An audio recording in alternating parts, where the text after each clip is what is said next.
Capital expenditure. ఎప్పుడైనా చంద్రబాబు ఏమంటాడు, నేను స్కీములకు పెట్టలేదు, నేను క్యాపిటల్ ఎక్స్పెండిచర్కి పెట్టాను, అందుకే నేను దాంట్లో ఎక్కువ, అందుకే నేను పెట్ చేయలేకపోయాను, ఇంకో మాట మాట్లాడుతాడు. పోనీ అక్కడ చూద్దాం క్యాపిటల్ ఎక్స్పెండిచర్ ఎవరి హయాంలో ఎంత జరిగింది, ఎవడి హయాంలో నాడు నేడు జరిగాయి, ఎవడి హయాంలో హాస్పిటల్ బాగుపడ్డాయి, ఎవడి హయాంలో స్కూళ్ళు బాగుపడ్డాయి, ఎవడి హయాంలో క్యాపిటల్ ఎక్స్పెండిచర్ జరిగింది. ఆయన హయాం చూస్తే క్యాపిటల్ ఎక్స్పెండిచర్ సంవత్సరానికి యావరేజ్ కింద 15,227 కోట్లు అయితే, మన హయాంలో క్యాపిటల్ ఎక్స్పెండిచర్ 17,757 కోట్లు.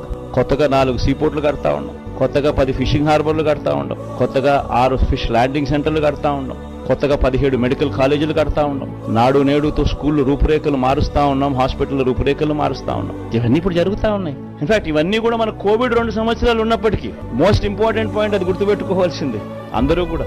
2 సంవత్సరాలు కోవిడ్ వెంటాడిన పరిస్థితుల్లో కూడా, రాష్ట్ర ఆదాయాలు తగ్గిన పరిస్థితుల్లో కూడా జగన్ పర్ఫార్మెన్స్ ఇది, చంద్రబాబు పర్ఫార్మెన్స్ అది.